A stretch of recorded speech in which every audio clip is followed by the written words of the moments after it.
ठाकुर जी का दूसरा रूप क्या है? चैतन्य। चैतन्य मतलब ठाकुर जी जड़ नहीं है। ठाकुर जी जड़ नहीं है। जड़ वस्तु कैसी होती है? जो निष्ठुर है, जिसके अंदर किसी प्रकार की गतिविधि नहीं है। जैसे कि ये माइक का स्टैंड, ये जड़ है, इसको कितना भी मारूं इसको पीड़ा नहीं होगी। मैं इसको गाली दूं, मैं इसको अच्छा बोलूं, ये दुखी भी नहीं होगा, प्रसन्न भी नहीं होगा, ये जड़ है। लेकिन ठाकुर जी कौन है? ठाकुर जी चैतन्य है। हमें दिखता है कि वो जड़ है, लेकिन वो जड़ नहीं है, वो प्रत्यक्ष चैतन्य है। और एक बात सुनिए, हमारी व्यासपीठ का नाम क्या है? भक्ति पथ। भक्ति पथ का मतलब क्या है? भक्ति का रास्ता। तो रास्ते का कोई अंत तो होता होगा। अंत नहीं कहेंगे हम, उसे गंतव्य कहेंगे, डेस्टिनेशन कहेंगे। भक्ति के मार्ग का डेस्टिनेशन क्या है? कि जो ठाकुर जी हमको जड़वत दिखाई दे रहे हैं, वही ठाकुर जी एक दिन चैतन्य हो जाएं, तब समझो कि आप भक्ति के पथ के बिल्कुल अंतिम पड़ाव पर आ गए हो। अब ठाकुर जी जड़ नहीं है, चैतन्य हो गए। सक्कूबाई, जनाबाई, तुकाराम, नामदेव, ज्ञानेश्वर माउली, इन सब महाराष्ट्र के भक्तों ने जड़वत ठाकुर जी को चैतन्य बना दिया। अरे जनाबाई, उनके विषय में प्रसिद्ध कथा आती है। कबीर दास भक्तों के खोज कर रहे थे भारत में घूम घूम करके। तब किसी ने कहा कि महाराष्ट्र में एक भक्त हैं जनाबाई, बड़ी भगवान की भक्त हैं। तो श्री कबीर दास महाराष्ट्र आए, जनाबाई जी को ढूंढने लगे, कहां हैं। तो पूछते पूछते पहुंच गए। किसी ने बताया सामने वाली एक गली है, उस गली में ही जनाबाई रहती हैं। कबीरदास जैसे ही वहां पहुंचे तो क्या देखा? पूरा इलाका इकट्ठा हुआ है और दो माताएं आपस में लड़ रही हैं, झगड़ रही हैं, बुरी तरह एक दूसरे को सुना रही हैं। कबीरदास बोले, भैया क्या हो रहा है? बोले, एक बहन जी ने दूसरी बहन जी के घर से गोबर के उपले चुरा लिए हैं, इसलिए आपस में लड़ाई हो रही है कि तूने मेरे घर के उपले क्यों चुरा दिए। उपले समझते हैं? हमारे यहां व्रज में उसको बोलते हैं गोबर का कंडा। क्या बोलते हैं? गोबर को ऐसे थाप के घरों में लगा देते हैं, धूप में सेकने के लिए रख देते हैं। बोले आपस में इसलिए लड़ रही हैं कि एक कह रही है कि तूने मेरे घर से गोबर के उपले चुरा लिए हैं। तो कबीरदास जोर से हंसने लगे, बोले भाई उपले की क्या रकम होती है? गोबर के कंडे की कोई रकम नहीं होती, कोई उठा भी ले जाए तो उस पर इतना विवाद तो नहीं करना चाहिए। कौन है ये लोग? बोले एक तो वो है फलाना नाम बता, वो दूसरे बोले ये परम भक्ता जनाबाई है। कबीरदास बोले ये जनाबाई है? बोला हाँ। बोले मैं तो इनके दर्शन करने उत्तर भारत से आया हूं, ये सोचकर कि परम भक्त हैं, पर ऐसी परम भक्त जो गोबर के कंडे के लिए लड़ाई कर रही है, ये जनाबाई है। कबीरदास बोले पूरी मेहनत मेरी खराब हो गई, मुझे नहीं आना चाहिए था। अरे इतने विवादित भक्त से थोड़ी मिलना था मुझे। भक्तों का स्वरूप तो ऐसा होता है, वो शांत होते हैं, सौम्य होते हैं, प्रसन्न रहते हैं, आनंद में रहते हैं। लेकिन फिर भी कबीरदास जी ने कहा इतनी दूर आए हैं तो इनकी भक्ति ढूंढ के तो जाएं, इनमें भक्ति है कैसी। तो श्री कबीरदास जी जनाबाई के पास जाके बोले, भाई अरे कितने कंडे चुरा लिए उसने आपके? बोले मेरे कम से कम 5 कंडे इसने चुरा लिए हैं। बोले कंडों में कैसे पता चलेगा कि आपका कौन सा है, इसका कौन सा? और कंडे की तो बात है, मैं थाप देता हूं, कल तक आपका मिल जाएगा। जनाबाई बोली नहीं नहीं नहीं, मुझे किसी और के हाथ के थपे हुए नहीं चाहिए और इसके 5 भी नहीं चाहिए, मेरे वाले ही चाहिए। कबीरदास बोले आपके वालों की पहचान है कोई? बोले हाँ। आप कंडों कान से लगा करके देखो, जिनसे कोई आवाज ना आवे वो इसके हैं, और जिनसे विट्ठल विट्ठल विट्ठल विट्ठल आवाज आवे वो मेरे हैं। कबीरदास बोले असंभव, ऐसा हो ही नहीं सकता। कबीरदास गए और जाकर के कंडों को कान से लगाने लगे। 2-4 कंडे उठाए, उनमें से कोई स्वर नहीं आया। तभी जनाबाई के हाथ के स्पर्श का कंडा मिला, जैसे ही कान से लगाया उसमें से स्वर की ध्वनियों में निकल रहा था विट्ठल विट्ठल विट्ठल विट्ठल। कबीरदास तुरंत दंडवत हो गए जनाबाई के चरणों में, मान गया। अरे कोई भक्त किसी प्राणी के ऊपर हाथ रख दे तो उसमें भक्ति आ जाती है। कोई भक्त, हमने सुना है श्री ज्ञानेश्वर माउली, उनकी बहन, उनके भाई ज्ञानेश्वर माउली इतने पराक्रमी हुए, वे किसी जानवर पर भी हाथ रख देते थे। हमने तो सुना है कि उन्होंने एक खड़ी दीवार पर हाथ रख दिया तो वो आकाश में उड़ने लगी थी। जीव पर हाथ रख के भक्ति का वरदान मिल सकता है, मानव पर हाथ रख के उसमें भक्ति प्रकट हो सकती है, लेकिन निर्जीव जिसमें प्राण नहीं है, ऐसे गोबर के उपले हाथ से स्पर्श करके विट्ठल विट्ठल गाने लगते हैं। ये निर्जीव को जब विट्ठल गवा सकती हैं, हम प्राणियों पर अगर हाथ रख देंगे तो हमारी स्थिति क्या होगी? ऐसी जना भाई, समझ में आई बात? जहां भक्त के स्पर्श करने से गोबर का कंडा विट्ठल बोल सकता है, वो परमात्मा, उस भक्त के हृदय में विराजमान होने वाले परमात्मा जड़ कैसे हो सकते हैं? वो तो चैतन्य है। ठाकुर जी जड़ नहीं है, चैतन्य है। मैं हर कथा में एक बात कहा करता हूं, भगवान हमारे साथ एक गेम खेल रहे हैं। कौन सा गेम? विष अमृत, एक गेम हम उत्तर भारत में लोग खेलते हैं। और मैं बार बार उत्तर भारत नहीं बोलूंगा, नहीं तो बड़ा अलग अलग सा लगता है, जैसे महाराष्ट्र कोई अलग थोड़ा ही है।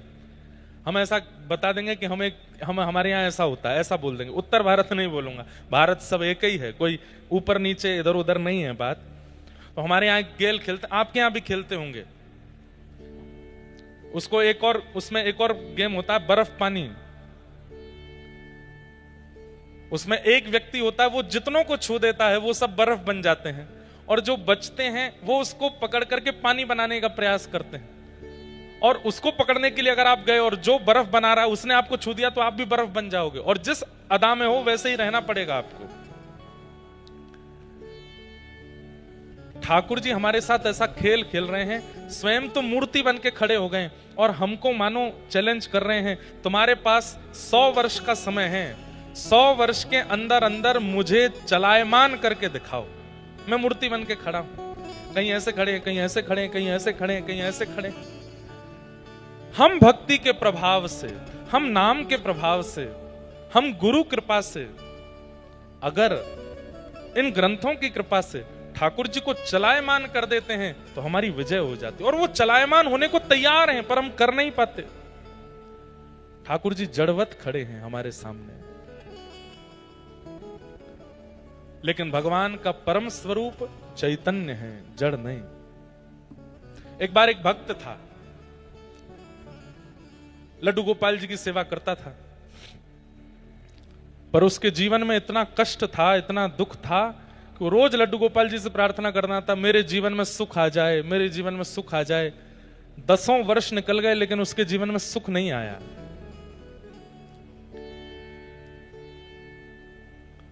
तो एक दिन उसका एक मित्र आया, उस मित्र ने आकर के कहा, बोले भैया हमारा तो घर भी बन गया, हमारा तो व्यापार भी बहुत अच्छा चल रहा है, बच्चे भी अच्छे पढ़ लिख रहे हैं, बहुत बढ़िया चल रहा है। तो उस भक्त ने कहा, भाई तुम कौन से भगवान की पूजा करते हो? मैं गोपाल जी की पूजा करता हूं, 10 साल से कह रहा हूं, मेरा तो कोई भी काम नहीं बन रहा।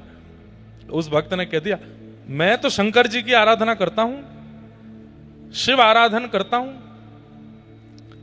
और सुनो हम तुमको एक राय दें। बोले क्या? ये गोपाल जी की सेवा थोड़ी तुम कम करो, शंकर जी की आराधना करो, शिव भक्त, शिव जी जल्दी प्रसन्न होते हैं। और मेरा आपका, हम सब संसारी लोगों का स्वभाव ऐसा ही है, जहां की तरफ हमको लगता है कि पडला भारी है, हम वहीं की तरफ झुक जाते हैं। एक क्षण लगता है हमको छोड़ने में, अविश्वास बहुत जल्दी आता है हमारे मन में।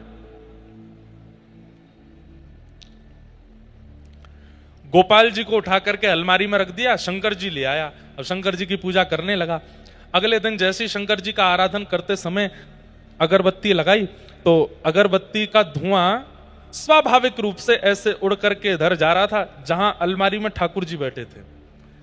तो उस भक्त ने क्या सोचा, 10 सालों से तुम्हारी पूजा कर रहा हूं, आज तक बोले नहीं, आज तक मेरी एक भी बात मानी नहीं, आज तक मुझे कुछ भी दिया नहीं, और आज जैसे ही खुद को अलमारी में बैठा के शंकर जी की पूजा करने लगा तो उनकी अगरबत्ती का धुआं भी अपनी तरफ खींच लिया, उनकी अगरबत्ती की सुगंधी भी खुद ले रहे हो, उनको नहीं लेने दे रहे हो। रुक जाओ, मैं आपको अलमारी से निकाल करके और कहीं रख देता हूं। जैसे ही अलमारी खोली तो क्या देखता है कि जो मूर्तिमंत लड्डू गोपाल थे वो प्रत्यक्ष प्रकट होकर के वहां बैठे थे। क्यों? क्यों? क्योंकि 10 साल उसने सेवा करके ठाकुर जी को मूर्ति ही माना था। आज पहली बार उसके मन में यह भावना आई कि इनकी भी नाक है, ये भी सूंघते हैं, यह भी प्राणी हैं, इनके अंदर भी प्राण हैं।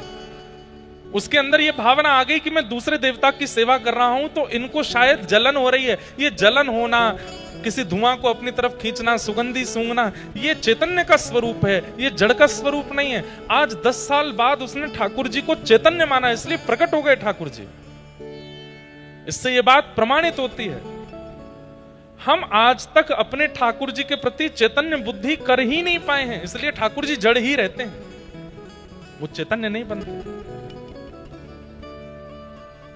उनके प्रति चैतन्य भावना रखो, उनके प्रति चैतन्य की स्थिति रखो। और चैतन्य स्थिति कैसे होती है? ठाकुर जी से कोई संबंध बना लीजिए, ठाकुर जी को अपना कुछ मान लीजिए, उनके प्रति चैतन्य बुद्धि रखने लगोगे तो ठाकुर जी की गतिविधियां होने लगेंगी। कभी आंखें भी टिमटिमाएंगे, कभी हाथ भी चलाएंगे, कभी पैर भी चलाएंगे, कभी बोलने भी लगेंगे। जितने भी भक्तों का नाम लीजिए, एक भी भक्त ऐसा नहीं है जिसने मूर्ति पूजा की हो। सब भक्तों को चैतन्य भगवान ने दर्शन दिया। क्यों? क्योंकि उस भक्त ने ठाकुर जी के प्रति कभी जड़ बुद्धि रखी ही नहीं। वो ठाकुर जी को चैतन्य मानता, हम जड़ मानते। ठाकुर जी जड़ नहीं है, चैतन्य है। व्रज में एक महात्मा यमुना स्नान कर रहे थे। भोली भाली 2 सखियां आपस में बात कर रही थी। बोले, अरे मैंने तो ऐसा सुना है कि इन संतन के पास भगवान हूं मैं। दूसरी बोली, दिखाई तो देना रे। ब्रजभाषा बोले, समझ जाओगे आप लोग। दूसरी बोली, दिखाई तो देना रे। बोले, ऐसे ना दिखाई दे, ये जो इनको झोला है ना, जो ये टांग के चले, ये आके भीतर है भगवान। तो संत जैसे ही यमुना स्नान करने गए, दोनों भोली भाली सखियां गईं और उनका झोला खोलने लगी। तो झोले में से गीता जी निकली, रामायण निकली, कमंडल निकला। तभी एक छोटा सा एक बक्सा था, वो छोटे से बक्सा को जैसे खोला तो उसमें लड्डू गोपाल बैठे थे। तो दोनों सखी बोली, अरे देख देख देख देख, मिल गए ठाकुर जी।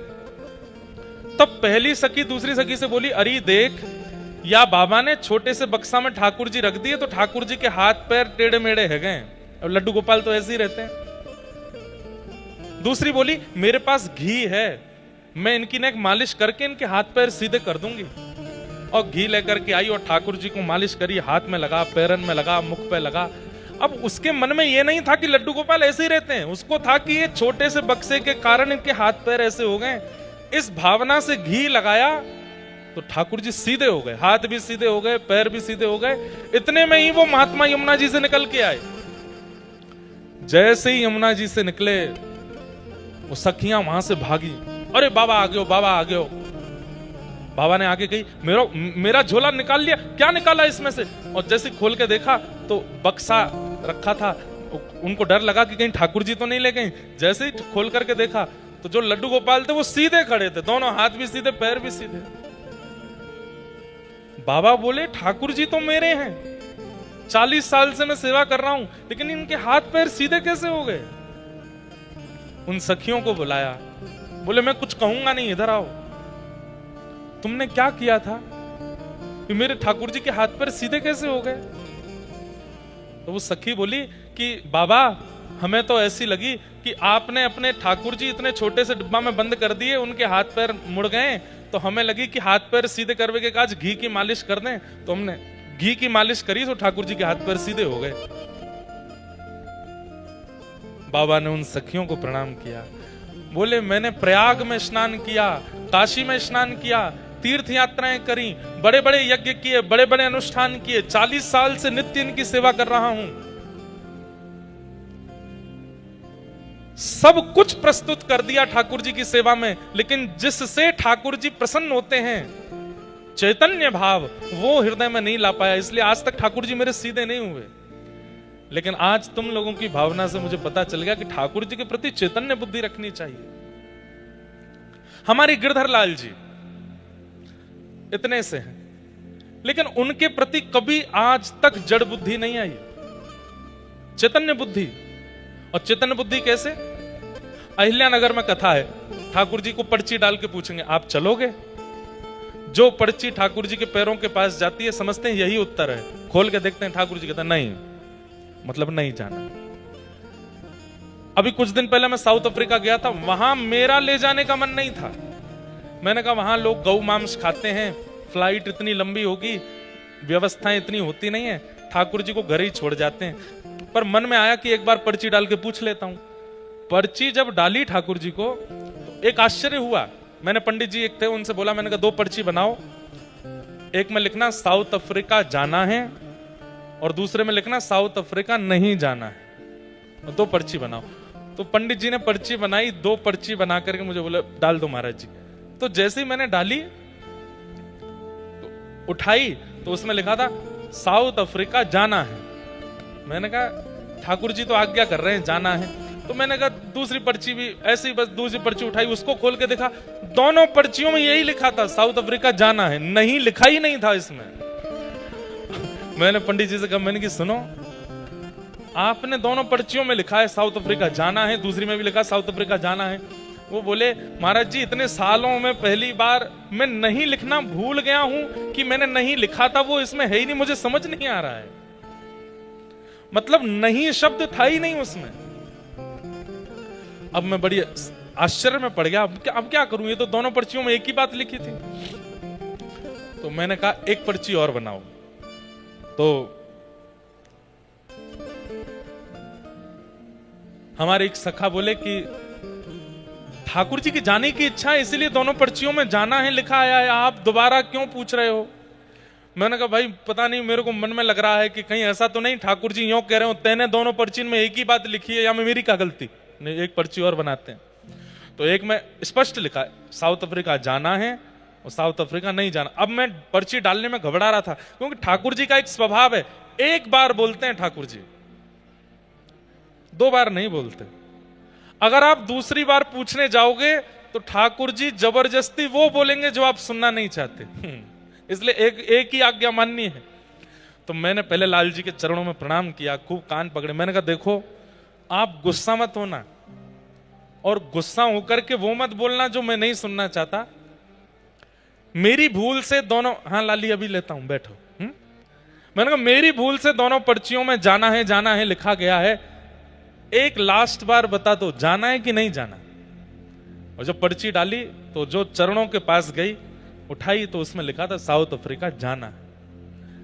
अब चाहे उसमें 12 घंटे की फ्लाइट हो, 4 घंटे का कहीं लेओवर हो, कोई खाने को नहीं मिले, पीने की व्यवस्था नहीं, लेकिन ठाकुर जी को जाना है तो जाना है। वो गए वो, और जहां नहीं जाना वहीं नहीं जाना। इसका मतलब क्या है? वो चैतन्य है, उनके प्रति चैतन्य भाव।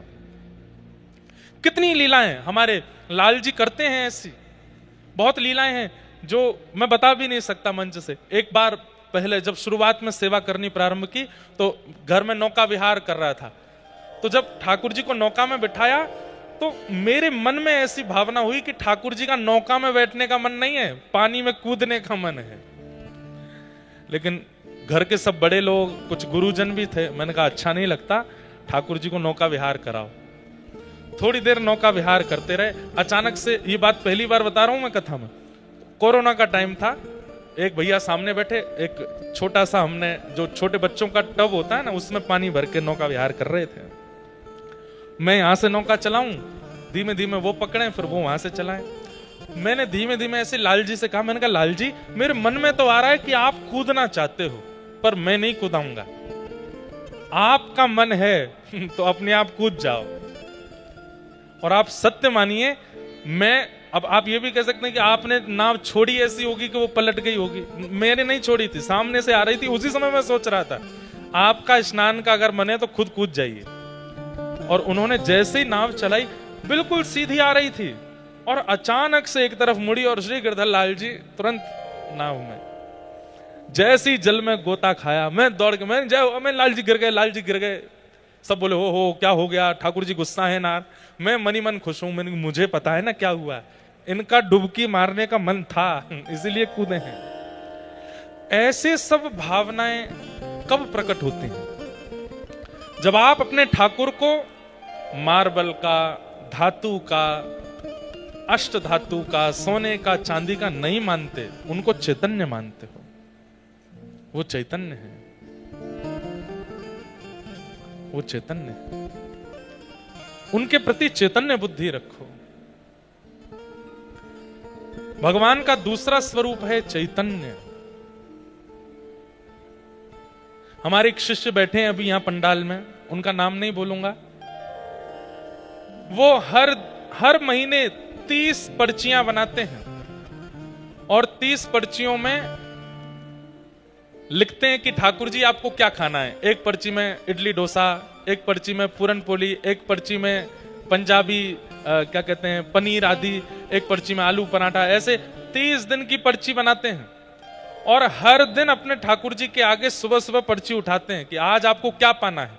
अब चाहे जो निकल आए उसमें वही बनेगा ठाकुर जी की प्रसादी के लिए। और उसमें भावना क्या है कि ये ठाकुर जी की आज्ञा है। ठाकुर जी को चैतन्य मानो, जड़ नहीं, वो चैतन्य है। नामदेव जी को कैसे मिल गए ठाकुर जी? नामदेव जी के नाना जी वामदेव जी ठाकुर जी की सेवा करते थे। नामदेव जी दूर खड़े होकर के देखते थे और बस उनकी इच्छा होती थी कि इनकी सेवा कभी मैं करूं। वामदेव जी को कहीं जाना था तो नामदेव जी से कह गए तुम ज्यादा कुछ मत करना, बस एक काम करना। बोले क्या? ठाकुर जी का रोज भोग लगाना और भोग लगा के ही पाना। ठीक है। नामदेव जी तो बड़े खुश हो गए। भोग लगा करके जैसे ही ले गए ठाकुर जी के आगे और बोले ठाकुर जी पा लीजिए, बहुत सुंदर दाल बना है, साग बनी है, रोटी बनी है, बहुत सुंदर ये सब सामग्री पाइए ठाकुर जी। और ठाकुर जी तो खड़े हैं, पा नहीं रहे। नामदेव जी बोले आप पा क्यों नहीं रहे हो? स्वाद में कोई कमी है क्या? अरे नहीं नहीं, स्वाद में कोई कमी नहीं है, सामग्री बहुत अच्छी सिद्ध हुई है, सब कुछ बहुत अच्छा है। एक दिन 2 दिन निकल गए तो श्री नामदेव जी सोचने लगे मेरी भक्ति में कोई कमी है, इसीलिए आप नहीं पा रहे हो। नाना जी के हाथ से पा लेते हो, मेरे हाथ से नहीं पा रहे हो। पर उनको कौन बताए कि नाना जी के हाथ से भी नहीं पाते थे ठाकुर जी। लेकिन नामदेव जी इतने बालक थे, रुदन करने लगे और रोते रोते बोले अगर आपने प्रसाद नहीं पाया तो नाना जी वापस आके आपकी सेवा मुझसे छीन लेंगे और मैं वो नहीं चाहता। छुरी लेकर के आ गए और अपने गले पर रख करके बोले या तो प्रसाद पाओ नहीं तो मैं प्राण त्याग दूंगा आपने। इतने में ही ठाकुर जी प्रकट हो गए। प्रकट होकर के नामदेव जी का हाथ पकड़ लिया और पकड़ करके बोले मैं इतनी जल्दी प्रकट नहीं होता। अरे कम से कम 3-4 महीने तो मनाते मुझको, 3 दिन में प्रकट कर लिया। 3 महीने में 4 योग की मैं दर्शन दूं, 3 दिन में। ठाकुर जी प्रकट हो गए और प्रकट होकर के खूब प्रेम से पाया। 3-4 दिन बाद जब वामदेव जी वापस आए और जब थाली लेकर के वामदेव जी गए, ठाकुर जी ने नहीं पाया तो नामदेव जी ने टोक दिया। बोले नाना जी आप तो यथावत थाली उठा के लिया, ठाकुर जी ने तो पाया ही नहीं। तो वामदेव जी हंसने लगे। बोले ठाकुर जी पाते नहीं है, बस देखते हैं। बोले ऐसे कैसे नहीं पाते, मैं तो पवाता था। बोले अच्छा मेरे सामने पवा के दिखाओ। नामदेव जी फिर आ गए। ठाकुर जी पाओ, जैसे 3 दिन पहले मेरे साथ पा रहे थे वैसे पाओ। ठाकुर जी नहीं आए। नामदेव जी बोले ऐसे नहीं आते, मुझे पता है कैसे आते हैं। गए दोबारा छुरी लेके आए और फिर से गले पर रखी। ठाकुर जी फिर प्रकट हो गए, हाथ पकड़ के बोले बड़े जिद्दी हो, ये बार बार छुरी क्यों रख लेते हो तुम गले पर, हमको धमकी देते हो। लेकिन यहां ठाकुर जी नामदेव जी से नोकझोंक कर रहे हैं, सामने वामदेव जी की आंखों में आंसू। पूरा जीवन निकल गया मेरा, आज पहली बार ठाकुर जी का अनुभव हुआ। धन्य है नामा जो तेरे ऊपर ठाकुर जी इतनी कृपा करते हैं। सीधी बात, मैंने जो कोई भी बातें यहां बताई, इन सब बातों में ठाकुर जी के प्राकट्य का मूल कारण क्या था? भैया ये जिनके भी गोपाल जी हैं इनको ले जाओ और पकड़ के बैठाओ, खूब प्रेम से कथा सुनो, नहीं तो इनके कारण और भी कथा नहीं सुन पाएंगे। जितनी भी बातें मैंने बताई, इन सब बातों में प्रधान बात क्या थी? ठाकुर जी के प्रति चैतन्य बुद्धि। वो जड़ नहीं है। आप लोग ऐसा मत करना कि कल आप सब भी छुरी लेके बैठ जाओ ठाकुर जी पाओ, नहीं। ठाकुर जी कहेंगे सुनी सुनाई बात है, नामदेव जी का चरित्र सुन के आए हो इसलिए कर रहे हो ना, कुछ नया करो। और नए में ठाकुर जी को धमकी मत देना भैया कि मैं आत्महत्या कर लूंगा नहीं तो भोजन पर, नहीं नहीं, ये सब नहीं करना। नवीनता में आप चैतन्य बुद्धि रखो बस। चैतन्य बुद्धि का प्रारंभ कहां से होता है? सबसे पहली बात, ठाकुर जी का आसन। ठाकुर जी का आसन ऐसा रखो विचार करके कि ठाकुर जी इस पर बैठेंगे तो उनको सुख मिले। कई बार हम ठाकुर जी को ऐसे आसन में रखते हैं, उसमें खुद को इमेजिन करके देखो, आप बैठते तो बैठ पाते, उसमें नहीं बैठ सकते। ठाकुर जी कैसे बैठ जाएंगे? दूसरी बात, सबसे पहला ठाकुर जी का आसन इतना सुंदर, मलमल का वस्त्र हो, थोड़ा कंफर्टेबल हो, पीछे कमर लगाने के लिए मसनद हो, गद्दी हो। दूसरा, हम सबके घर के ठाकुर जी कैसे हैं? किसी घर के ठाकुर जी ऐसे हैं, किसी के घर के ऐसे हैं, मेरे ऐसे हैं। तो मन में ये भाव होना चाहिए कि ठाकुर जी पूरे दिन हम ऐसे हाथ करें तो हमारा हाथ थक जाएगा। तो ठाकुर जी के पास में एक छोटी सी छड़ी बनवा के रखो कि हे नाथ, जब जब आपका मन हुआ करे, मेरे सामने तो आप ऐसे ही रहोगे, जब मैं चला जाया करूं ये छड़ी नीचे लगा लिया करो। ये मसनद है, इस पर थोड़ा टेक लिया करो। लड्डू गोपाल है, एक हाथ उठा रहता है, उसके नीचे की थोड़ी गद्दी बनवा दो कि ठाकुर जी आपको श्रम होता होगा। ये चैतन्य बुद्धि है। दूसरी बात, वस्त्र। मौसम के अनुकूल ठाकुर जी को वस्त्र पहनाओ। अभी गर्मियां चल रही हैं तो ठाकुर जी को ऐसे हल्के वस्त्र हों, ज्यादा मालाएं नहीं गले में पहनानी, 2 माला ही पहना दीजिए, मोती की पहनाइए जो चुभे ना ठाकुर जी को। इत्र भी मौसम के अनुकूल हो। इस समय कस्तूरी का इत्र नहीं लगा सकते, इस समय शमामा का, हिना का इत्र नहीं लगा सकते, गुलाब का इत्र लगा सकते हो, खस का इत्र लगा सकते हो, मोगरा का इत्र लगा सकते हो, जो ठंडा इत्र होता है चंदन का इत्र लगा सकते हो। ठाकुर जी को इत्र लगाओ। गर्मियों में बहुत गहने मत पहनाओ, सिर पर बड़े बड़े मुकुट मत पहनाओ, कपड़े के बने हुए पाग पहनाओ, पाग को ही ठाकुर जी के सिर पर बांध दो और उसमें हल्की सी मोती की एक लड़ लगा दो, बस हल्का रहने दो ठाकुर जी को। अक्षय तृतीया आने वाली है, आज से ही चंदन घिसना शुरू कीजिए घर पर, खूब सारा चंदन निकालिए। उस चंदन को इकट्ठा करके एक बढ़िया कपड़े में डाल के निचोड़ के उसका पानी निकाल लो, चंदन का एक बॉल जैसा बन जाएगा। अक्षय तृतीया वाले दिन मुख से लेकर चरणों तक पूरा चंदन का श्रृंगार कीजिए, ठाकुर जी को ठंडा लगे। अब घरों में ठाकुर जी के सामने फुब्बारे रखना शुरू करो, छोटे छोटे फुब्बारे ले आओ, ठाकुर जी के आगे फुब्बारे रखो, उसमें इत्र लगा दो। ठाकुर जी को फूल मंडली, जहां ठाकुर जी विराजते हैं ऊपर पुष्प का बंगला बनाओ, जैसे बिहारी जी का, राधा वल्लभ जी का, राधा रमन जी का, बहुत बड़ा नहीं, छोटा छोटा बनाओ। ये सब कब करते हैं हम? जब ठाकुर जी के प्रति चैतन्य बुद्धि होती है। तो चैतन्य बुद्धि में विशेष ध्यान रखिए, सबसे पहले तो आसन का, दूसरा ध्यान रखिए वस्त्रों का, तीसरा ध्यान रखिए अंग पर लगने वाले इत्र का, और चौथा ध्यान रखिए श्रृंगार का, और पांचवा एक बहुत जरूरी काम, मिट्टी का बर्तन लाइए, उसमें जल भर के रखिए। ठाकुर जी का पास में, उसको झारी जी बोलते हैं। अभी सोने चांदी या पीतल के वस्त्र नहीं, वो पात्र नहीं, मिट्टी का पात्र, उसमें जल भरो। जैसे हमारे घर में घड़े होते हैं, ऐसे छोटा सा ठाकुर जी का ले आओ, उसमें जल भर के, उसमें थोड़ी केसर और थोड़ा कूट करके इलायची, थोड़ा ठंडा रहे पानी, और उसको चारों तरफ कपड़े, गीले कपड़े से लपेट के ठाकुर जी के पास रखो, जल पीने का। ये सब कब आता है मन? मुझे बताना नहीं पड़ेगा। जब आप चैतन्य बुद्धि रखोगे तो अपने आप करने लगोगे कि ठाकुर जी को ऐसा करना है, ठाकुर जी को यह देना है। और अंतिम बात, पंखे में हम खुद नहीं बैठ सकते। हाँ, अब घर में पंखा ही है और कुछ नहीं, तो फिर ठाकुर जी भी मैनेज करेंगे। लेकिन जब हमारे कमरे में एसी है, हमारे कमरे में कूलर है, तो फिर ठाकुर जी को भी लगवाओ। आजकल छोटे छोटे कूलर भी आते हैं, एसी भी आते हैं, ठाकुर जी को लगाओ। और अंतिम प्रसाद, बहुत गर्म भोजन नहीं कराना है ठाकुर जी को। रोज छाछ बनाइए घर में, बढ़िया लस्सी बनाइए, ठाकुर जी को आम की सामग्रियां बना बना के पवाइए, पतली पतली रोटियां और ऐसी सब्जियों का प्रयोग जो गर्म, जिनकी तासील ठंडी होती है, ठाकुर जी को पवाओ। आप यहीं से प्रारंभ कीजिए, धीरे धीरे धीरे धीरे चैतन्य बुद्धि करते करते एक दिन ऐसा होगा, ठाकुर जी स्वयं स्वप्न में आकर के आज्ञा किया करेंगे, कल मेरे काजे ये बनाओ, कल मुझे ऐसे पवाओ।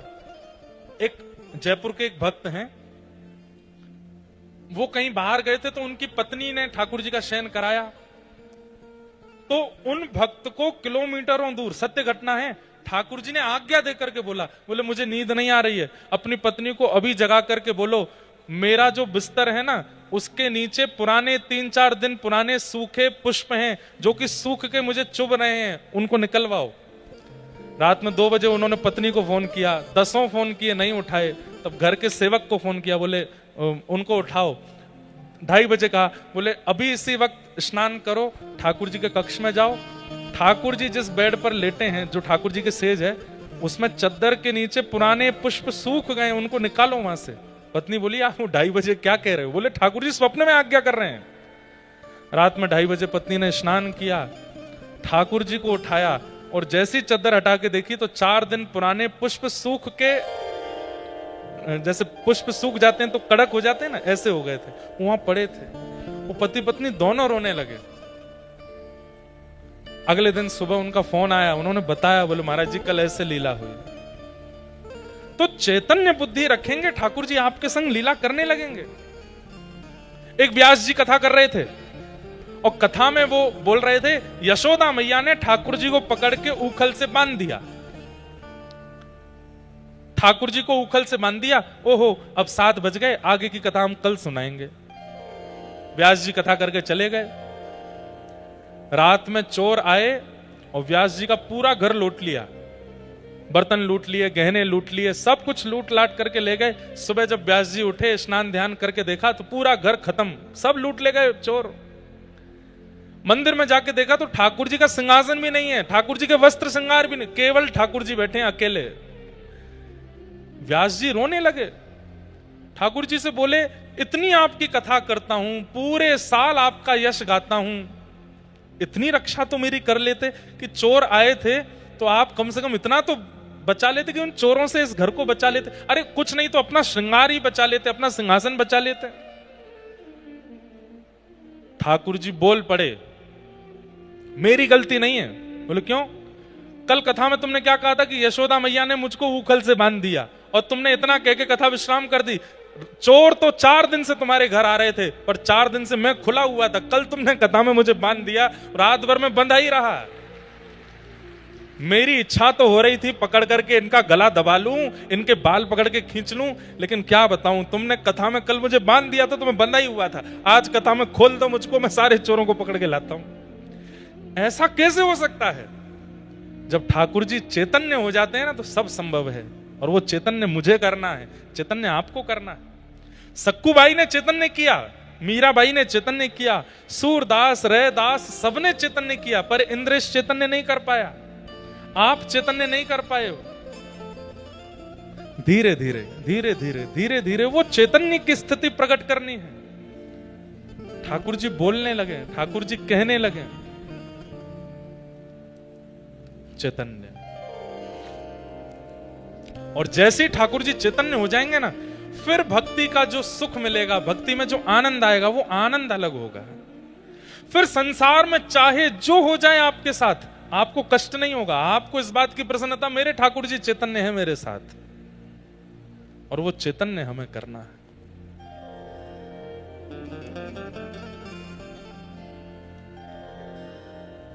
सच्चिदानंद रूपाय, भगवान का पहला स्वरूप सत्य है, दूसरा चैतन्य और तीसरा आनंद।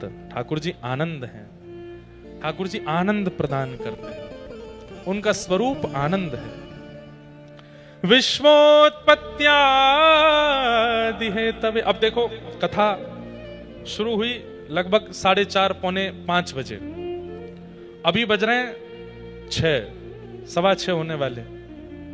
पिछले 2 घंटे में आप लोग इतने आनंद में बैठे हो, नीचे जमीन पर बैठे हो, पंखे की हवा में बैठे हो, लेकिन एकटक बैठ करके कथा सुन रहे हो। क्यों? क्योंकि ये सुख नहीं है, ये प्रसन्नता नहीं है। यहां जो अनुभूति आपको हो रही है इस वक्त, उसी को आनंद कहते हैं, आनंद कहते हैं।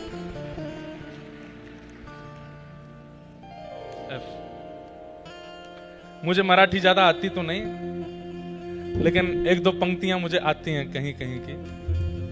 अरे मनात भरली पंढरी मनात। अच्छा देखो, मैं तो फिर भी गा लूंगा, हमारे संघ वालों को तो बिल्कुल ही नहीं आती है, तो इसलिए आगामी 7 दिन के लिए मेरे कोरस वाले आप सब हो, ठीक है। जब कभी भी हम कोई मराठी भाव गाएंगे आपको मेरा साथ देना पड़ेगा, ठीक है, प्रॉमिस। बोलो पक्का, जोर से बोलो पक्का। गाओ। मनात भरली पंढरी, मनात भरली पंढरी। अहिल्या नगर वालों थोड़ी न तेज बोलो, हमको आवाज तो आवे आपकी। ऐसे तो गाइए कि कम से कम आपकी आवाज व्यासपीठ तक। वैसे तो हम कथा में बोलते हैं इतना तेज गाओ कि वृंदावन तक आवाज जाए, पंढरपुर तक आवाज जाए, पर आप लोग यहीं तक ही पहुंचा दो। हो जाओ उठा के पूरे भाव के साथ। मनात भरली पंढरी, मनात भरली पंढरी, हे मनात भरली पंढरी। जाइन मणते माहेरी, हे जाइन मणते माहेरी, हे पांडुरंगाच्या दरबारी बाई हासत नाचत। पांडुरंगाच्या दरबारी बाई हासत नाचत, हे पांडुरंगाच्या दरबारी बाई हासत नाचत।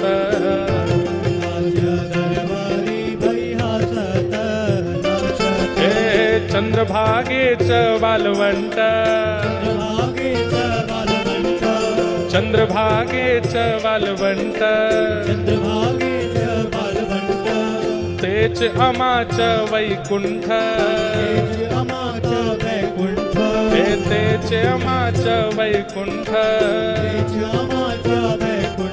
हे आनंद भरला घनदाट बाई आसत नाचत। आनंद भरला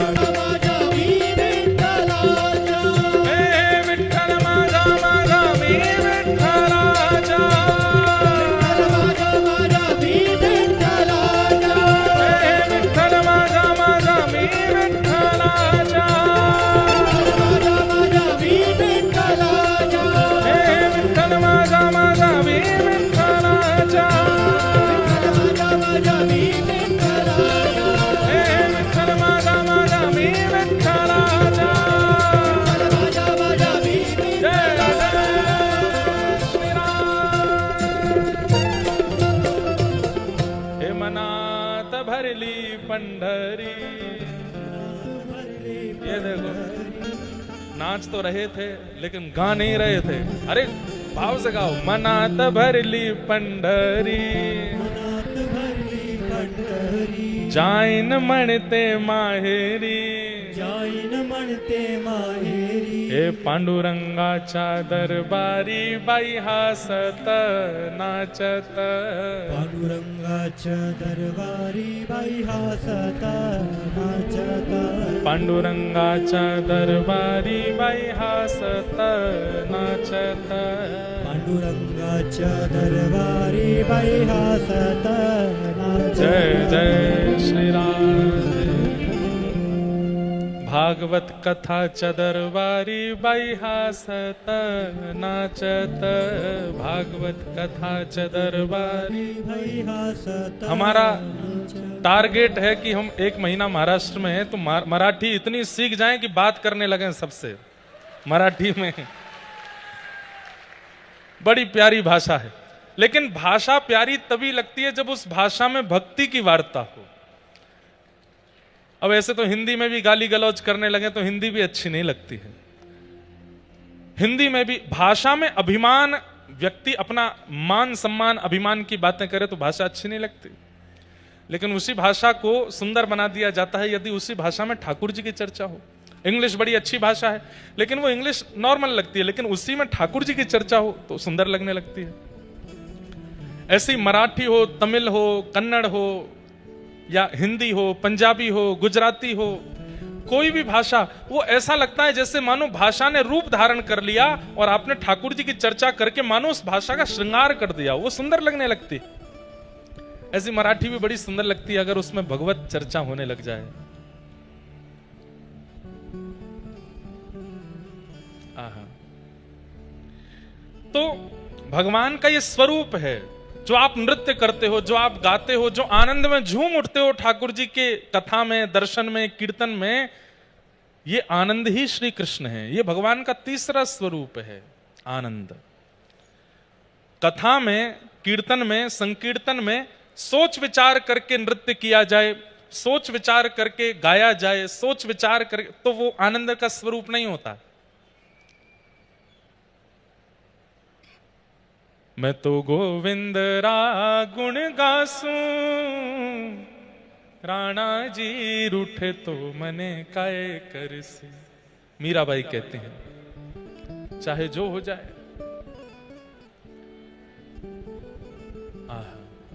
तो आनंद भगवान का स्वरूप है। इस प्रकार भगवान के 3 रूपों का वर्णन किया, सत्य, चैतन्य, आनंद। भगवान के कर्म क्या हैं? विश्वोत्पत्त्यादि है, तभी उत्पत्ति करना, पालन करना और संहार कर देना विश्व का। और तीसरा रूप क्या बताया? गुण, तापत्रय विनाशाय, 3 प्रकार के तापों का जो विनाश करते हैं। एक बात बहुत ध्यान से सुनिए, बालकों बैठ जाओ, बैठ जाओ, जय हो राम कृष्ण हरि, बैठ जाओ लालाओ। जाओ, माता जी चली जाएंगी छोड़ के, जाओ चलो दौड़ के, पर हम ले जाएंगे पकड़ के वृंदावन, जाओ। तापत्रय विनाशाय, 3 प्रकार के ताप होते हैं। ताप मतलब कष्ट, आदिदैविक, आदि भौतिक और आध्यात्मिक। 3 प्रकार के दुख हैं हमारे जीवन में। आदि दैविक दुख क्या है? किसी के द्वारा आपको दुख दिया गया। क्यों दुखी हो भाई? बोले पत्नी बहुत लड़ती है हमारी, इसलिए दुखी है। क्यों दुखी हो भाई? बोले माताजी पिताजी बहुत डांटते हैं। क्यों दुखी हो? बोले भाई जो है वो लड़ रहा है। क्यों दुखी हो? बोले पड़ोसी हमारी सुनता नहीं है। आपके दुख का कारण क्या है? कोई और है, किसी और की वजह से आप दुखी हो, वो आदि दैविक ताप। आदि भौतिक ताप,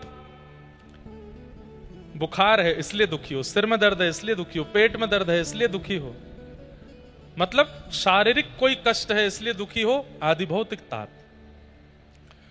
और आध्यात्मिक ताप किस लिए दुखी हो? बोले वर्षा हो गई भैया, सारी फसल बर्बाद हो गई, देवताओं के द्वारा, प्रकृति के द्वारा दिया गया दुख। ये 3 ही दुख होते हैं हमारे जीवन में। किसी व्यक्ति के द्वारा दिया गया दुख, स्वयं से प्रकट किया गया दुख, या फिर देवताओं के द्वारा दिया गया दुख। ये 3 ही दुख हैं जीवन में, चौथा दुख नहीं होता। लेकिन ठाकुर जी की शरणागति लेने वाले के ये तीनों दुख समाप्त हो जाते हैं। वो अत्यंत सुखी, अत्यंत आनंदित हो जाता है। आपके महाराष्ट्र के संत श्री एकनाथ जी महाराज, एकनाथ जी का नाम सुना है? उनका एक अभंग मुझे बहुत अच्छा लगता है। माझे माहिर पंढरी आहे भीवरे छातिरी। एक बात तो मैं अपने ऊपर मोहर लगाऊंगा, वृंदावन के वक्ताओं में शायद मैं ही हूं जो इतनी मराठी बोलता हूं। और हो सकता है मुझे नहीं पता हो, और भी बोलते होंगे, लेकिन पंढरीनाथ की इतनी कृपा है कि 2-4 पद तो मुझे याद है। और ये महाराष्ट्र में कथा होती मैं बोलता ही हूं। माझी बहिण चंद्रभागा करित से पाप भंग, माझी बहिण चंद्रभागा एका जनार्दनी शरण, एका जनार्दनी शरण। एकनाथ जी का ये पद बहुत अच्छा लगता है, किसी दिन गाऊंगा, सबके साथ गाऊंगा। तो श्री एकनाथ जी महाराज, उनके विषय में आता है कि उनको कभी गुस्सा नहीं आता था। दुनिया चाहे जो कर दे, लेकिन एकनाथ जी को क्रोध नहीं आता था। और व्यक्ति को क्रोध ना आवे, इसका मतलब ठाकुर जी देखो, काम, क्रोध, लोभ, मोह, ईर्ष्या, द्वेष, अभिनिवेश, अहंता, ममता, चिंता, इनमें से कोई भी आपके ऊपर प्रभाव नहीं डाल रहा है। इसका मतलब ठाकुर जी आपको मिल गए हैं, ये इस बात का प्रमाण है। आपको क्रोध आता है, अभी ठाकुर जी मिले नहीं। आपके चित्त में काम प्रकट होता है, ठाकुर जी मिले नहीं हैं। कोई भी वस्तु देख करके मुंह में पानी आ जाता है। अभी ठाकुर जी नहीं मिले, चटोरे हो आप। ईर्ष्या, किसी की उपलब्धि देख करके उससे ईर्ष्या होने लगती है, इसका मतलब ठाकुर जी नहीं मिले अभी आपको। एकनाथ जी महाराज के साथ कोई घटना घट जाए, उनको क्रोध ही नहीं आता था, तो इस बात का प्रमाण था कि ठाकुर जी उनको मिल गए। एक बार की बात, पैठण, यहां से कितना दूर है पैठण, किसी को पता है? 100 किलोमीटर बस। पैठण वो तो भैया धाम है जहां श्री एकनाथ जी महाराज विराजते थे। पैठण मैं कभी गया नहीं हूं, पर देखते हैं अगर यहां से ज्यादा दूर नहीं होगा, जल्दी जाके आ सकते हैं तो एक दिन जाएंगे, दर्शन कराएंगे पैठण। तो वहां पैठण में एक ब्राह्मण थे, उनकी बेटी का विवाह होना था, लेकिन उनके पास व्यवस्था नहीं थी धन की। तो उन्होंने नगर के अन्य ब्राह्मणों से कहा, भाई मेरी बेटी का विवाह होना है, आप लोग थोड़ी थोड़ी सहायता कर दीजिए, थोड़ा धन दे दीजिए, मैं अपनी बेटी का ब्याह कर दूं। सब लोग इधर देखो, ध्यान से सुनो। तो सब ब्राह्मणों ने उनसे कहा, देखो भाई हम तुमको धन देना चाहते हैं, तुम्हारी बेटी का ब्याह हो ये हम भी चाहते हैं, लेकिन हम लोग एक बात से बड़े परेशान हैं, हमारी परेशानी पहले दूर करो। बोले किस बात से परेशान हो? बोले ये एकनाथ जी जो हैं इनको गुस्सा नहीं आता है, हम इनकी निंदा करके देख चुके, इनका अपमान करवा के देख चुके, कितना कुछ करके देख लिया, इनको कभी गुस्सा नहीं आता। तुमने अगर इनको गुस्सा दिला दिया तो हम सब दुगना दुगना पैसा देके तुम्हारी बेटी का इतना अद्भुत ब्याह कराएंगे कि तुम बस देखते रह जाना।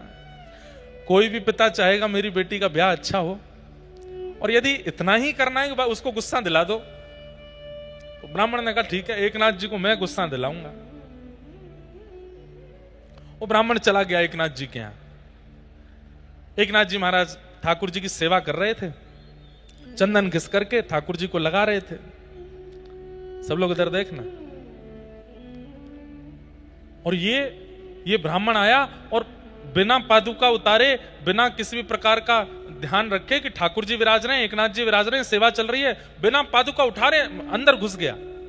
अंदर जाकर के बिल्कुल पादुका में ही खड़ा हो गया। एकनाथ जी की धीमे से दृष्टि पड़ी, पादुका पहन करके खड़े हैं। एकनाथ जी हंसने लगे, आइए आइए स्वागतम। और बिल्कुल ठाकुर जी की तरफ पैर करके ऐसे एक के ऊपर एक पैर रख के पादुका बिल्कुल ठाकुर जी को दिखाते हुए बैठ गए वहीं पे। बहुत जोर की भूख लगी है, आप बड़ी संतों की सेवा, ब्राह्मणों की सेवा करते हो, चलो मुझे प्रसाद पवाओ। एकनाथ जी बोले बड़ी कृपा, आप हमारे घर आए हैं। अरे सुनो, अपनी पत्नी को बुलाया, बोले ब्राह्मण देवता आए, बढ़िया पकवान बनाओ, इनको प्रसाद पवाओ। पत्नी ने भी आके देखा, ये पादुका पहन करके बैठे हैं सामने और बड़ा अजीब व्यवहार कर रहे हैं, लेकिन पत्नी भी एकनाथ जी जैसी, वो भी हंस रही थी, उसको भी गुस्सा नहीं आया। सुंदर चौकी लगाई, थाल लगाया, थाल में खूब सारे सामग्री परोसने लगी। तो ये सोचने लगे जूते से तो ये गुस्सा हुए नहीं, अभी रुको मैं कुछ करता हूं।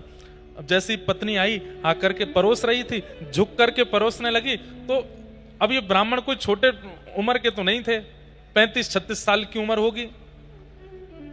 एकनाथ जी की पत्नी के पीठ पर चढ़ गए, और जैसे एक छोटा बालक किसी मां की पीठ पर चढ़ जाता है, ऐसे एकनाथ जी की पत्नी के ऊपर चढ़ करके ऐसे गला उनका पकड़ लिया, पैरों से उनका पेट दबा लिया, और ऐसे चढ़ करके छोटे बालक की तरह लिपट गए उनसे पीछे पीठ पर। एकनाथ जी महाराज जोर से हंसने लगे, अरे धन्य भाग्य है, धन्य हो देवी, धन्य हो।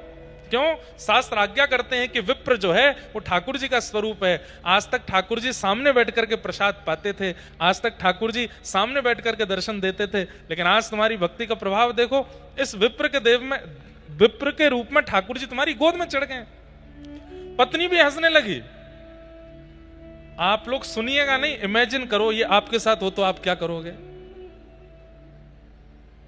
पीठ पर चढ़ गए। पत्नी क्या बोलती है, अरे मुझे तो बालकों को संभालने का बहुत बहुत अभ्यास है और मैं तो इनको संभाल लूंगी। पत्नी ने भी हाथ ऐसे लगाए और उनको बोली, क्या पाएंगे आप, मैं ऐसे ही पवा देती हूं, मैं ऐसे ही जल पिला देती हूं। अंत में ब्राह्मण देवता हार मान गया, चरणों में गिर गया, बोले एकनाथ जी मैं ये बात मान चुका हूं कि आपको क्रोध नहीं आने वाला है, मैं चाहे जो कर लूं। अरे किसी की पत्नी के साथ इतना दुर्व्यवहार करे कोई पति कैसे सह सकता है। मैं मान गया।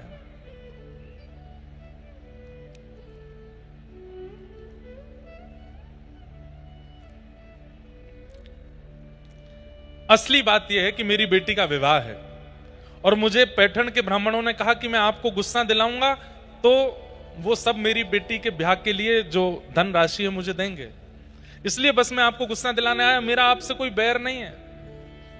एकनाथ जी महाराज बोले, तुमको आते ही पहले ये बात बता देनी चाहिए, तो इतनी देर क्यों लगाई तुमने? कोई ब्राह्मण से धन लेने की आवश्यकता नहीं है, तुम्हारी बेटी का विवाह पंडरीनाथ भगवान करेंगे, सब व्यवस्था होगी, चिंता मत करो। और श्री एकनाथ जी महाराज ने ठाकुर जी से प्रार्थना की, कहां से व्यवस्था हो गई और उस ब्राह्मण की पुत्री का अद्भुत विवाह हुआ, ठाकुर जी ने विवाह कराया। क्रोध नहीं, कहीं ना कहीं भगवत प्राप्त व्यक्ति ऐसा हो जाता है, उसको फर्क नहीं पड़ता, फिर चाहे जो हो जाए उसके साथ वो प्रसन्न ही रहता है, वो आनंद में ही रहता है, वो सुखी ही रहता है। मुझे और आपको यदि छोटी छोटी बातों पर क्रोध आना, काम होना, कभी मन ललचाना, ईर्ष्या होना, मोह होना, ये सब स्वभाव में अगर प्रकट हो रहा है तो इस बात को मान लीजिए कि ठाकुर जी बहुत दूर हैं अभी आपसे। छोटी छोटी बातों की तो बात क्या, बड़ी से बड़ी घटना हो जाती है और आप मुस्कुरा करके सह लेते हैं, तो समझ जाओ ठाकुर जी आस पास ही हैं, बस कुछ ही देर में, कुछ ही दिनों में प्रकट होने वाले हैं।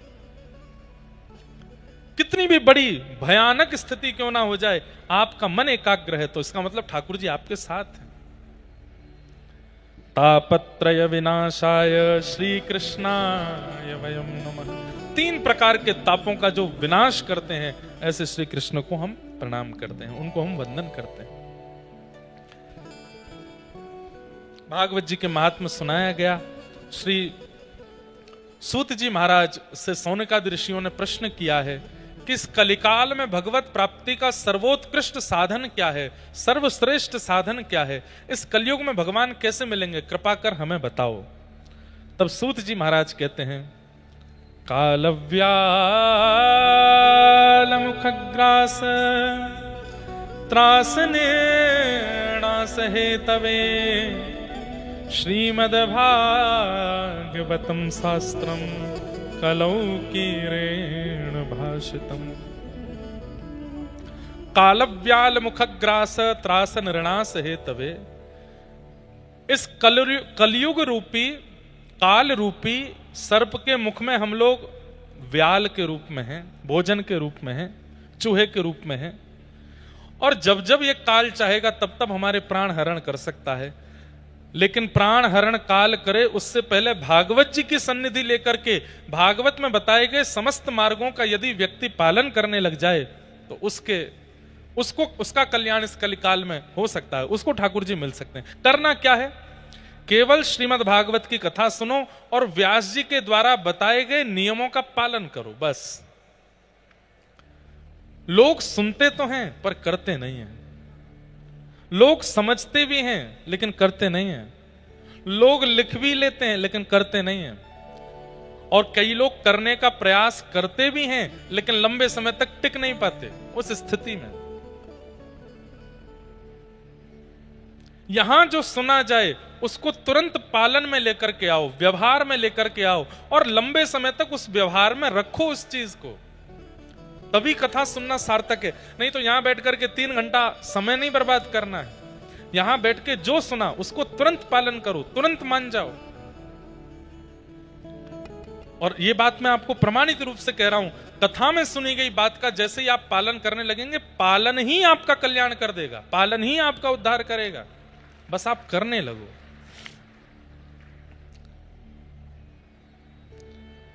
कलिकाल में श्रीमद् भागवत की कथा है जो मानव का कल्याण कर सकती है। तब पूछा गया कैसे कल्याण होता है, कृपा कर इसका थोड़ा महात्मा हमें बताओ। तब सूत जी महाराज ने बताया, एक बार नारद जी पृथ्वी पर भ्रमण करते हुए वृंदावन गए, तब वृंदावन में उन्होंने एक नव युवती को देखा, एक नई युवान, उसके गोद में 2 वृद्ध लेटे थे। नारद जी ने पूछा तुम कौन हो, तो उसने बताया मैं भक्ति हूं और ये दोनों मेरे पुत्र हैं। नारद जी बोले, मां युवा और बच्चे वृद्ध, क्या नाम है तुम्हारे पुत्रों का? बोले ज्ञान और वैराग्य। ध्यान से सुनिएगा, भक्ति सब में है लेकिन ज्ञान शून्य, वैराग्य शून्य। भक्ति है पर ज्ञान नहीं है, भक्ति है पर वैराग्य नहीं है। अब गणेश जी का आप लोग दर्शन, कल हम लोग श्रीमन डगरू सेठ गणपति जी का दर्शन, मेरा नियम है अगर मैं पुणे के आसपास कहीं भी आ रहा हूं तो पुणे के लोग जानते हैं कि मैं डगरू सेठ दर्शन करने जरूर जाऊंगा।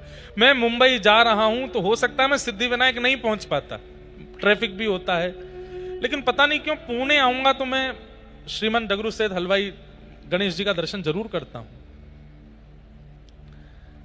गणेश जी का दर्शन करके भक्ति तो हम प्रकट कर देते हैं, हाथ जोड़ लेते हैं, लेकिन गणेश जी का दर्शन करके ज्ञान क्या होता है? गणेश जी कानों से बताते हैं कि अपने श्रवण शक्ति को विराट रखो। ये बड़े कान इस बात का प्रमाण है कि भाई कथा सुनने के लिए इतने छोटे से दोने नहीं, इतने बड़े बड़े दोने रखो। जैसे किसी को खीर बहुत अच्छी लगती हो तो वो छोटी कटोरी देख करके बड़ा उदास हो जाता है, अरे इतनी सी कड़ी में खीर क्या पीऊंगा, बड़ा वाला कटोरा लेके आओ। तो मानो गणपति अपने कानों से आज्ञा देते हैं कि भाई संसार की बातें सुनने के लिए तुम्हारे कान जितने उतने ही रखो, लेकिन जब भक्ति की चर्चा सुनो, सत्संग की चर्चा सुनो तो मेरे बराबर कान होने चाहिए, बड़े बड़े पात्र रखो अपने पास। दूसरी आज्ञा क्या करते हैं? लंबोदर, पेट भी बड़ा है। बोले क्या कह रहे हैं?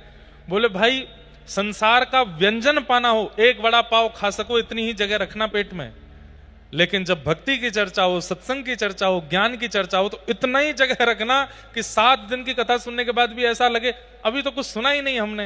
ये 7 दिन तो बहुत कम है महाराज जी, अगली बार अहिल्यानगर 1 महीने के लिए आना, 1 महीना कथा सुनाना। हमारी भूख भरी नहीं, हमारा पेट भरा नहीं है अभी। लंबोदर और ग्रहण शक्ति, नासिका भी लंबी है गणेश जी की, वो नासिका दीर्घ करके श्री गणपति जी कह रहे हैं मानो संसार के व्यंजनों के प्रति, संसार की वस्तुओं के प्रति सुगंधी अपनी नासिका के समान ही रखना, लेकिन श्री ठाकुर जी के चरण कमल की सुंदरता और सुगंधी के लिए अपनी नासिका इतनी लंबी कर लो कि अहिल्यानगर से वृंदावन तक पता चलता रहे आज राधा वल्लभ जी का श्रृंगार कैसा, राधा रमण जी के चरणों में इत्र कौन सा लगा, बिहारी जी कैसी सेवा करा रहे हैं। वो सब ग्रहण शक्ति से। हाथी का एक नियम होता है, वो हाथ से नहीं पकड़ता सामग्री, इसी से ही पकड़ता है। मतलब ये ग्रहण शक्ति का गणेश जी आज्ञा दे रहे हैं, ऐसे ग्रहण करो कि कोई भी वस्तु आवे तुम्हारी नासिका उसको ग्रहण कर ले। ग्रहण का भाव। संसार के प्रति नेत्रों को मूंद के रखो, किनारे में रखो। एक तरफ गुरु और दूसरी तरफ गोविंद, इन दोनों के भाव से अपना दर्शन करो। अनेक अनेक भाव, मतलब भक्ति के साथ में ज्ञान का होना बड़ा आवश्यक है।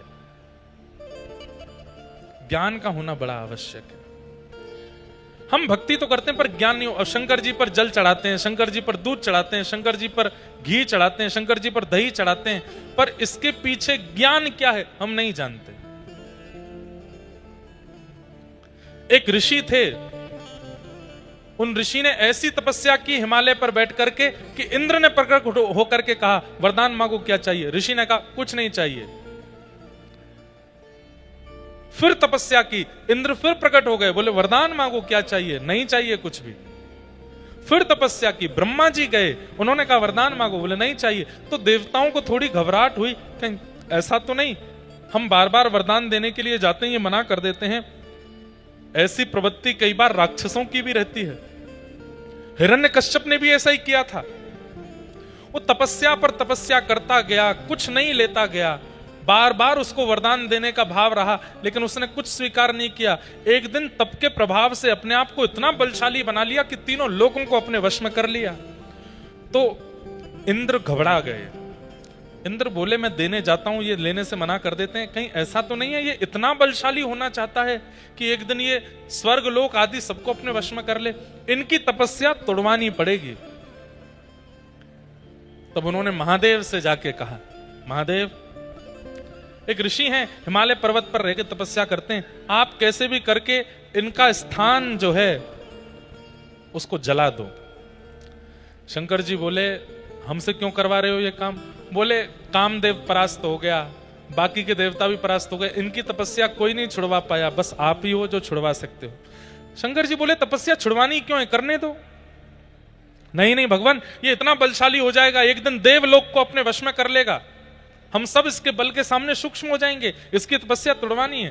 तो देवताओं के बहुत आग्रह पर भोलेनाथ हैं गए, और वो ऋषि तो गए थे वन में, उनका जो आश्रम था शंकर जी ने उसको अंतर ध्यान कर दिया।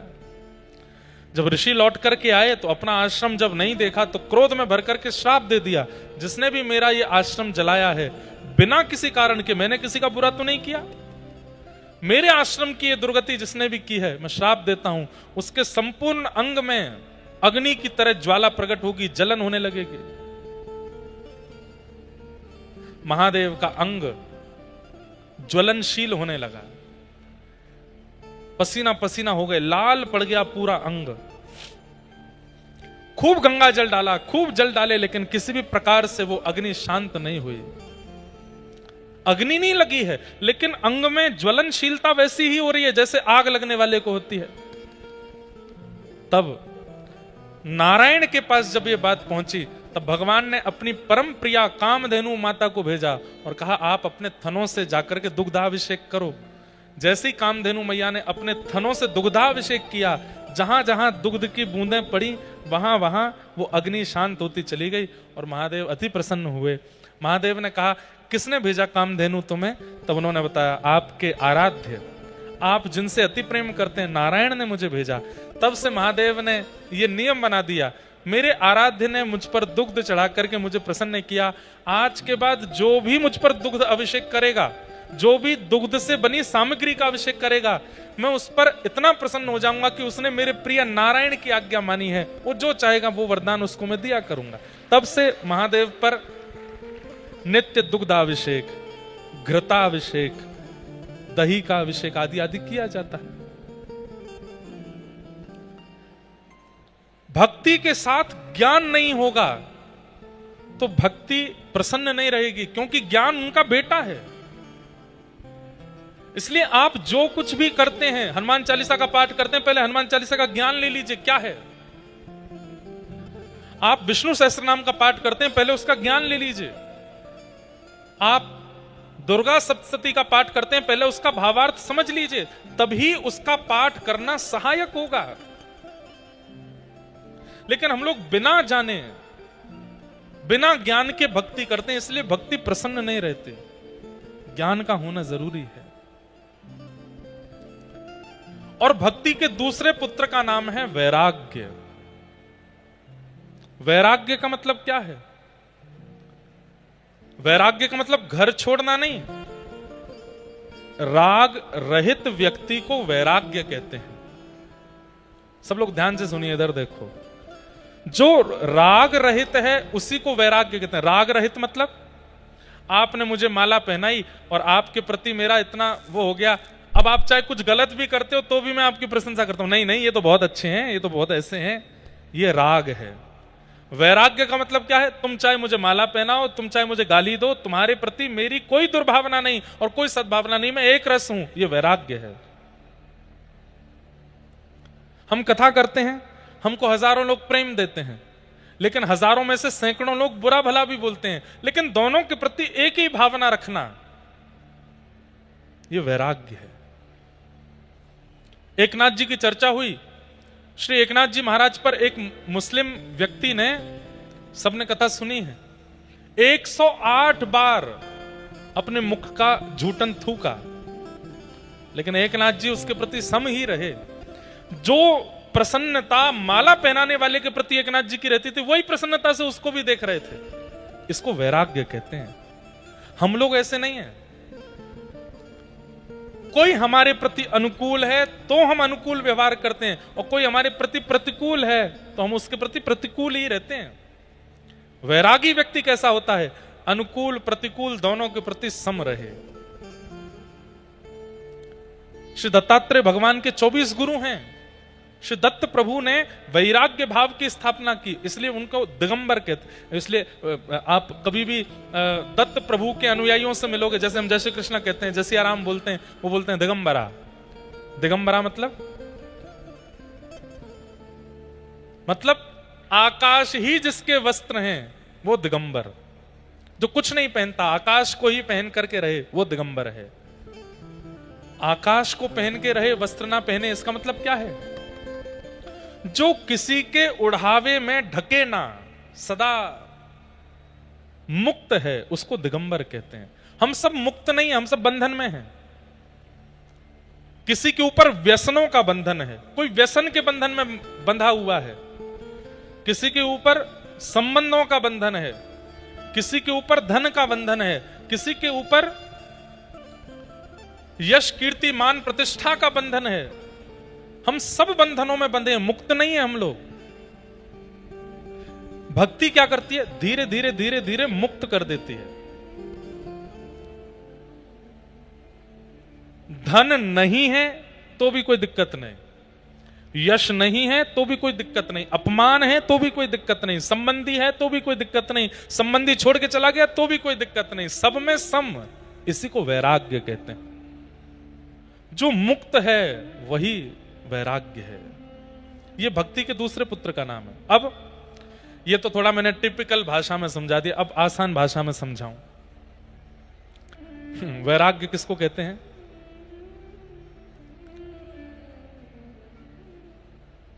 घर छोड़ना वैराग्य नहीं है।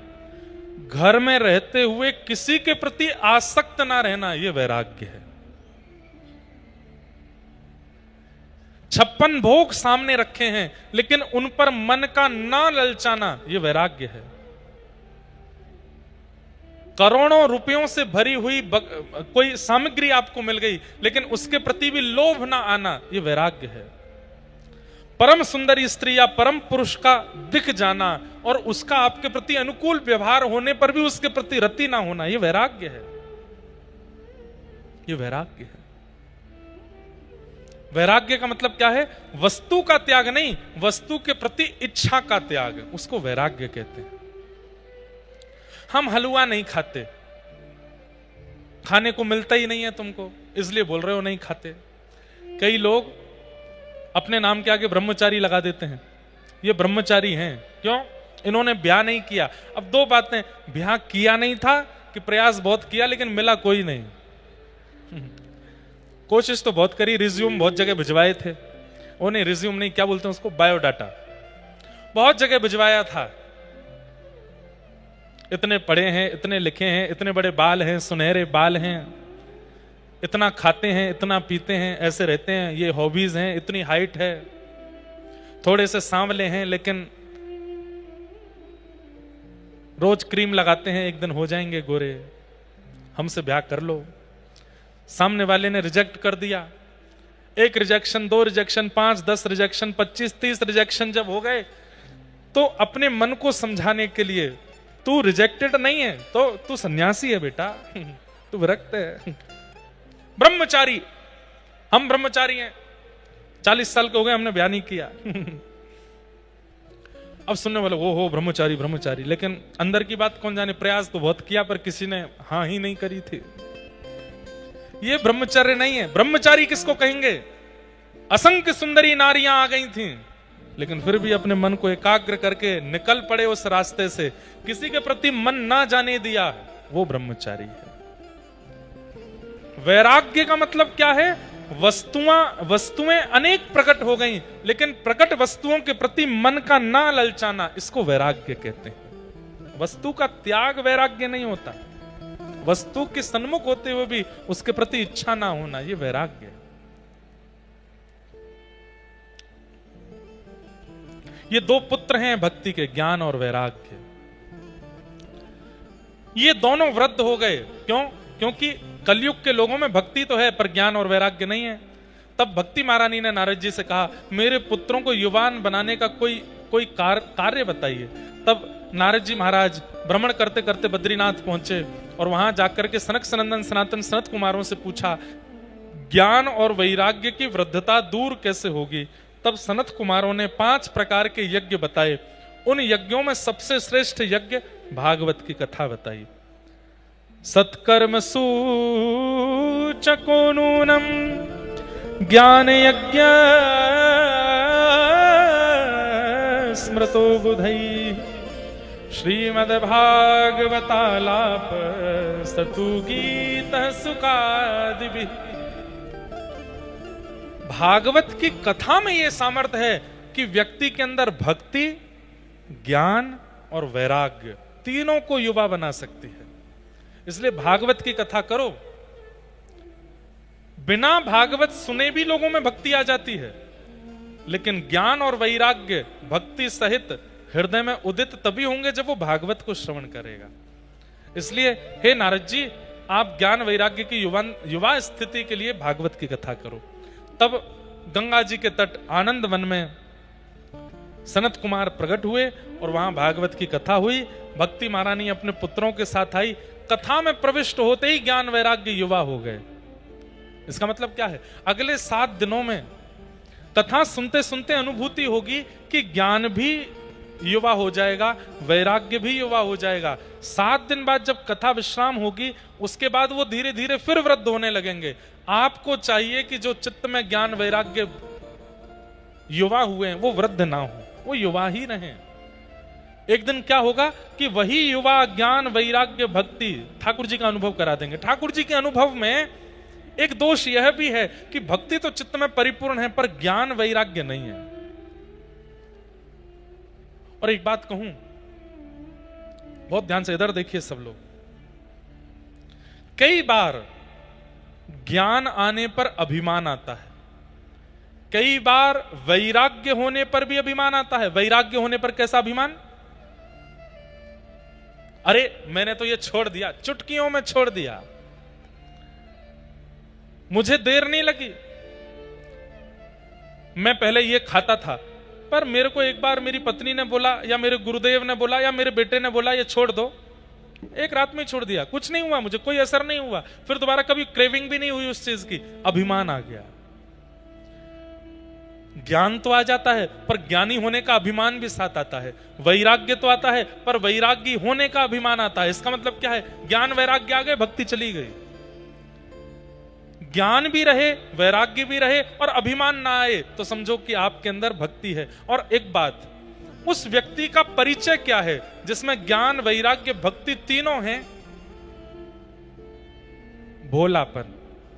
वो व्यक्ति भोला होगा, सरल होगा, सहज होगा, सीधा होगा, बहुत ज्यादा चतुराई उसके अंदर नहीं होगी। तो समझ जाओ कि ज्ञान भी अपनी जितना होना चाहिए उतना है, वैराग्य भी जितना होना चाहिए उतना है, और भक्ति भी जितनी होनी चाहिए उतना है। भोला है, सरल है। महाराष्ट्र के भक्तों में एक बात देखने में आती है, यहां के भक्तों का चरित्र जब आप देखेंगे, भोले बहुत हैं, सरल हैं, सीधे हैं, सहज हैं। इसलिए विठोबा को बहुत प्रिय हैं, क्योंकि भोले। तो ज्ञान वैराग्य और भक्ति अगर तीनों किसी के अंदर विद्यमान हैं, तो उसके अंदर सौम्यता, सरलता, भोलापन, सहजता ये स्वाभाविक रूप से आने लगेगी। अब माता पिता की सेवा कर रहा है पुंडलीक, और द्वार पर आकर के पंडरीनाथ भगवान खड़े हो गए हैं। साक्षात त्रिलोकीनाथ भगवान आकर के खड़े हो गए और कह रहे हैं, आ जाओ पुंडलीक, मैं तुम्हें दर्शन देने आया हूं। और पुंडलीक क्या कह रहा है? नहीं, मैं अभी अपने माता पिता की सेवा कर रहा हूं। लक्ष्मी जी बोली, पुंडलीक द्वार पर ठाकुर जी खड़े हैं, कोई आसन तो दे दो। आसन के रूप में ईंट खिसका देता। कितना सीधा है पुंडलीक, कितना भोला है। यही मैं और आप होते, हम कुछ कर रहे होते, ठाकुर जी द्वार पे आ जाते, तो हमारे पास योजनाएं बहुत हैं करने को, हम करते। और सबसे बड़ी बात, अगर हम माता पिता की सेवा कर रहे होते, ठाकुर जी आ जाए, तो हम सबसे पहले छोड़ के भागते। ठाकुर जी आ गए, चलो। पर पुंडलीक नहीं गया, क्यों? भोला है, सीधा है। तो इसलिए इन 7 दिनों में ज्ञान, वैराग्य और भक्ति तीनों को चित्त में स्थापित कीजिएगा, और ये देखते रहिएगा कि आप यदि सरल हो, आप यदि सहज हो, आप यदि भोले हो, आपके अंदर चतुराई ज्यादा नहीं है, इसका मतलब जितना ज्ञान होना चाहिए उतना है, जितना वैराग्य होना चाहिए उतना है, जितना भक्ति होनी चाहिए उतनी चित्त में है, तभी आप इतने सरल, सहज और भोले हो। कथा सुनते ही तीनों युवा हो गए। भक्ति सुतौ तौ तरणौ गृहीत्वा प्रेमैक रूपा सहसा विरासी। श्री कृष्ण गोविंद हरे मुरारे नाथेति नामानि मुह वदन्ति। भक्ति महारानी ज्ञान वैराग्य के साथ युवा हो गए और भागवत की कृपा से ज्ञान वैराग्य भक्ति सबके चित्त में स्थापित हुई। तो भागवत जी का पहला महात्म क्या है कि भक्ति ज्ञान वैराग्य तीनों युवा होते हैं कथा सुनने से। अब भागवत जी के दूसरे महात्म में चलते हैं। बस हम 10-15 मिनट में और कथा कहेंगे। कल से तो कथा का समय नियमित रहेगा 4, 4:15 से 7। आप सब लोग 3 बजे ही आ जाना। हाँ, गर्मी तो बहुत है बाहर, गर्म, हमारे यहां से ज्यादा गर्म है यहां पर, लेकिन आप गर्मी सह के आ जाना, ठंडक हम दे देंगे, शीतलता हम दे देंगे खूब। ये हमारा काम है, कथा सुना करके, प्रेम भक्ति सुना करके। अभी तो पहला दिन है, अभी तो धीरे धीरे खूब रस बढ़ेगा। पहले दिन तो पहचान ही होती है, आप मुझे पहचानो मैं आपको पहचानूं, धीरे धीरे पहचान बढ़ेगी और प्रेम रस प्रकट होगा चित्त से। दूसरी बात बहुत ध्यान से सुनिएगा। नारद जी महाराज ने प्रश्न किया, के विशुद्ध्यन्ति वदन्तु मह्यम सप्ताह यज्ञेन कथामयेन। कथा सुनने से कौन कौन से पाप दूर होते हैं, कृपा करके हमें बताओ। मतलब कौन कौन से पाप करने वाले लोग अगर कथा सुनने आ जाएं तो वो पाप मुक्त हो जाते हैं। तब यहां पर बता रहे हैं, अगर आपसे भी कोई हो गया हो तो समझ लीजिएगा। हाँ, ये मानवा पाप कृतस्तु सर्वदा सदा दुराचार रता विमार्गगा क्रोधाग्निदग्धा कुटिलश्च कामिनः सप्ताह यज्ञेन कलौ पुनन्ति ते। सबसे पहली बात, जिसने अपने जीवन में सारे पाप किए हैं, ये मानवा पाप कृतस्तु सर्वदा, कोई पाप ना छोड़ा हो, अगर वो भी कथा में आकर के बैठ जाए और पहले दिन ही संकल्प ले ले कि हे भागवत जी, मैंने बहुत पाप किए हैं लेकिन मैं अब पवित्र होना चाहता हूं, मैं संकल्प लेता हूं जीवन में दोबारा कभी पाप नहीं करूंगा, बस आप मुझे पवित्र कर दीजिए। आप ये संकल्प ले लीजिए कि मैं दोबारा पाप नहीं करूंगा, और ऐसा संकल्प लेके 7 दिन की कथा सुनो, आज तक जितने पाप बने सब नष्ट हो जाएंगे। एक कथा सुनाऊं। एक ब्राह्मण थे, उनके यहां एक सेवक काम करता था। सब लोग इधर देखो। उस सेवक की मृत्यु हो गई। मृत्यु होने के बाद वो सेवक यमलोक गया, यमदूत बन गया।